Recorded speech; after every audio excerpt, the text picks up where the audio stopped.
Good morning. If you guys haven't seen, by the way, we got 2 new emoticons on the channel. We're going to retire the Gourmet one eventually for a 3rd one, but that one's probably going to take just a little bit of time. Ugh. What is this in the back of my throat? Ugh. Okay. You can hear me making gross noises later, guys. It's a best of 1. I don't have a lot of overlay setup stuff for this, because, again, I was not expecting to cast until right meow. What ended up happening is there's a calendar for the Acer Team Story Cup, and there's a priority list. I think I've explained this a lot in the past, but one of the big things is Caldor is numero uno. And he was signed up for this. I don't know why he's not. I don't know, complains that he's not, but I wish I had known that he wasn't, so I could have woken up in time and prepared. So I'm sorry, I don't have a lot of overlay stuff set up for this. But at the moment, it is 1-0 in the favor of Acer. And spawning here in the top left corner of the map. I don't know who came before him. I'm trying to find out. But from Fnatic, it's the Blue Prioritize player Harstem. And his opponent. Over to the lower right corner of the map. The wonderful red Canadian from Acer, Scarlett. Hey, I guess that color makes a little bit of sense.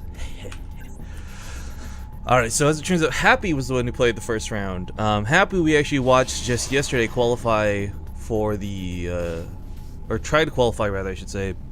Wait, did he qualify? Man, my brain is not working right now. But we saw him a lot in Zotac yesterday. I think he beat out Cass in the end, if I'm not mistaken.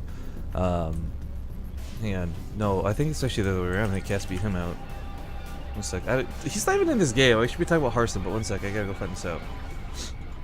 Sorry, I'm not exaggerating when I say literally I woke up. I turned the screen on, I couldn't even see things properly. No, he did beat out Cass 2-1 in the end, okay, for the 2nd place match.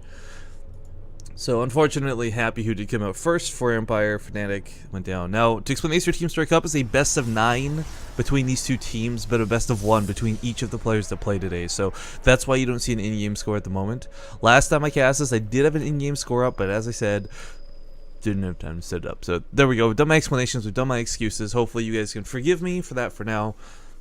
Because we got, well, quite frankly, 2 very talented players at hand. Scarlett's a player we don't get to see a lot of. She's been playing the Gfinity Cups. But outside of that, like, what has Scarlett been doing? Nobody really knows other than taking a trip to Korea. So we get to see her in full force, which is really nice.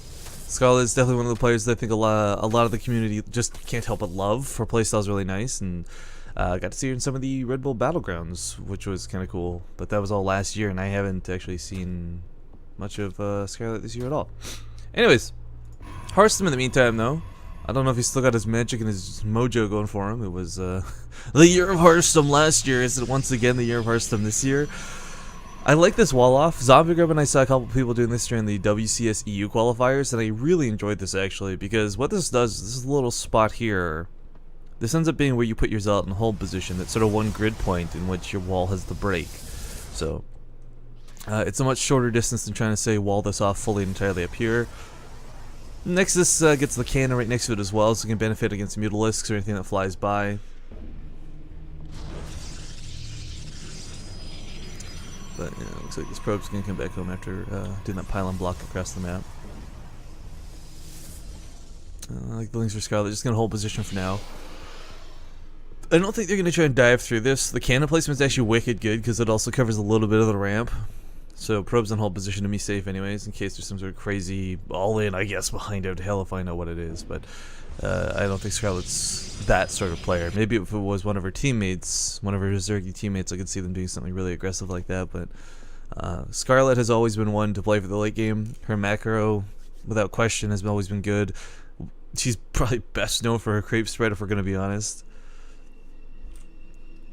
But yeah, I'm sorry guys, I'm still, I literally woke up, I didn't even have time to take a piss yet, so I'm probably gonna do that after these, but too much information, I'm just gonna say, I'm gonna abandon you guys after this game to BRB real quick. And again, my sincerest apologies ahead of time. Now the Stargate coming at Harstem, I like this a lot. If this is gonna be an Oracle, if it's one Oracle, okay fine, no big deal. But I really am loving Phoenixes lately. I don't know what it is. Phoenixes really went out of fashion for a while, and now they seem to be coming back into style for a lot of Protoss plays. I think a lot of it too involved not wanting to deal with the Hydralisks, not wanting to deal with the Vipers that the the Phoenixes eventually force out. But yeah, we'll see what Harstem's up pumping out of this. One Oracle is fine. One Oracle can get the job done, but I still think Phoenixes are always going to be better if put in the right hands. I've said it before, and I will stand by it because I've seen players like Stardust, Monty, and others really abuse massive Phoenix counts. And we actually got to see Desro even try and use it during the WCS qualifier, or Challenger League rather, not qualifiers. Where unfortunately, well, you can get a lot of use out of a lot of Phoenixes. They don't auto-win you the game by any means, but here comes that first Phoenix. I like this. Now, of course, this is immediately revealed to Scarlett, which is a little unfortunate for Harstem. It's always the best case scenario to not have to give this away, but, you know, kill me Overlord, make sure no scat information comes. Oh, man. That was a wake-up sneeze. I don't know what that did, but that jump kicked my entire system. So one of the big things that follows us now, we see a lot of gateways come down, and I think Harstem intentionally waited until the Overlord died. Yeah, so Scarlett did not get any vision of this whatsoever. Now, you're kind of expecting gateways behind Phoenixes either way. You can't just go straight Phoenixes. Rather, you can try to go straight Phoenixes, but it is not going to work out for you. So, Harstem, for now, just looking for Overlords. And the big question is kind of, oh wow, I was going to say whether he goes for 2 or like that sort of 3 count of Phoenixes, or if he'll go for like 5+. And,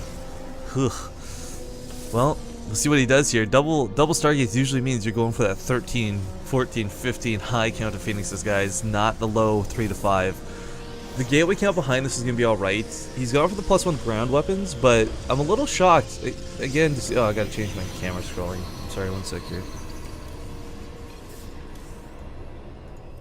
But I'm a little shocked that the second Stargate's coming down immediately. Normally you do this in reaction to seeing Aspire, in reaction to seeing, you know, something's going to be that threat, but with it coming down innately like this, I mean, I'm almost positive we're going to try and see that amount of Phoenixes that overwhelms your opponent. Now, what's going to end up coming here is, first off, if Scarlett sees that this is a lot of Phoenixes and not just the initial 5, she's probably going to go less Roach Hydra and more like Hydra Ling as a potential option here, because what that allows you to do is just flood the battlefield. A lot of times one of the biggest drawbacks to Phoenix is they are limited by their energy usage. They can't Graviton Beam indefinitely. So if you got a lot of Lings, well, he's not picking up any of these Roaches. Harstem, why you no pick up Roaches? I guess maybe waiting for the sentries to be in range.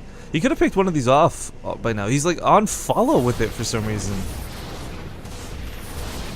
Phoenix is wait till they get involved with the fight. Okay, so they do the Graviton Beam to kind of crowd control them more than do damage. Oh, because Void Rays were coming up behind us. They didn't actually catch that. So with the Void Rays here, he locks us down pretty simple, pretty easy. But 12 Hydralisks being made behind this. Groove Spine's finishing up here in a moment's time.